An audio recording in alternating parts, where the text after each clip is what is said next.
Ya Nabi salam alaika, Ya Rasul salam alaika, Ya Habib salam alaika. அல்லாஹ்வுடைய தூதர் ஸல்லல்லாஹு அலைஹி வஸல்லம் அவர்கள் எத்தனையோ வாக்குறுதிகள் சொல்லி இருக்கிறார்கள் சதகாவை பற்றி. சதகாவை கொடுங்க, இன்ன சதகா ரத்துல் பலா வ ரத்துல் கலா. உங்களுடைய வாழ்க்கையில் சோதனையா, சதகாவை கொடுங்கள், சோதனை நீங்கி.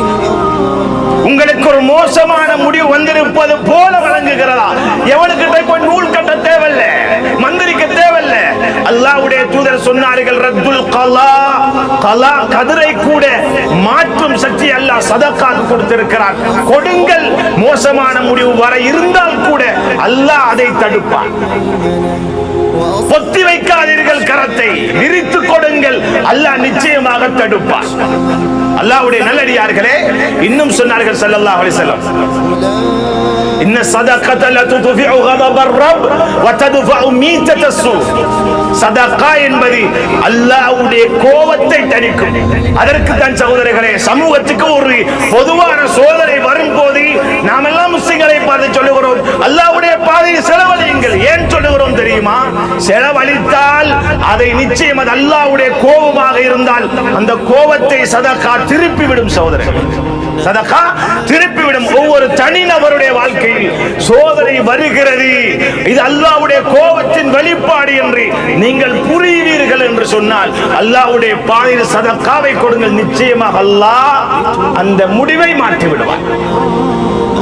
அல்லாஹ்வுடைய கோபத்தை தணிக்கும் சக்தியை அல்லாஹ் சதகாவுக்கு வைத்திருக்கிறார். இது ஏழைகளும் கொடுங்கள், பணக்காரர்களும் கொடுங்கள். கெட்ட மரணத்தை விட்டு கூட பாதுகாக்கும் என்று சொன்னார்கள் ஸல்லல்லாஹு அலைஹி வஸல்லம். எது சதகா? எவ்வளவு ஒரு பெருமதியான ஒரு அமல். இந்த அமல் சொர்க்கத்துக்கு கொண்டு போய் சேர்க்கக்கூடிய அமல். அந்த விசாலமான சொர்க்கம் வேண்டுமா, அல்லாஹ்வுடைய மன்னிப்பு வேண்டுமா, முதலாவது விஷயம் சதகாவை கொடு என்று அல்லாஹ் ரப்பல் ஆலமீன் சொல்லுகிறார். அது நீ செல்வந்தனாக இருக்கும் நிலைமையிலும் தான், ஏழையாக இருக்கும் நிலைமையிலும் தான். இந்த கொரோனாவுடைய காலம் பலர்கள், வசதி படைத்தவர்கள் அல்ஹம்துலில்லாஹ் அள்ளி கொடுத்தவர்களும் இருக்கிறார்கள், இன்னும் கஞ்சத்தனப்பட்டவர்களும் இருக்கிறார்கள். எல்லாமே நஷ்டமே, லொஸ்டா போனோமே, மாசக்கணக்கு வருஷக்கணக்கு வியாபாரம் இல்லை. அல்லாஹ்வுடைய நல்லடியார்களே, மனிதர்களுக்கு வேண்டுமென்றால் நீங்கள் பஞ்சம் பாடலாம். உங்களுடைய அக்கவுண்டில் இருப்பதும், உங்களுடைய வீடுகளில் இருப்பதும், சொத்துக்களாக இருப்பதும், இவைகள் அனைத்தையும் அல்லாஹ் அறிந்திருக்கிறார். நீங்கள் அதை பொத்தி பிடிப்பீர்கள் என்று சொன்னால் எப்படி அல்லாஹ்வுடைய நல்லடியார்களே சொர்க்கம் நுழைய போகிறீர்கள்? பணத்தை கொண்டு அடையுங்கள் சொர்க்கத்தை. فهم لا يؤمنون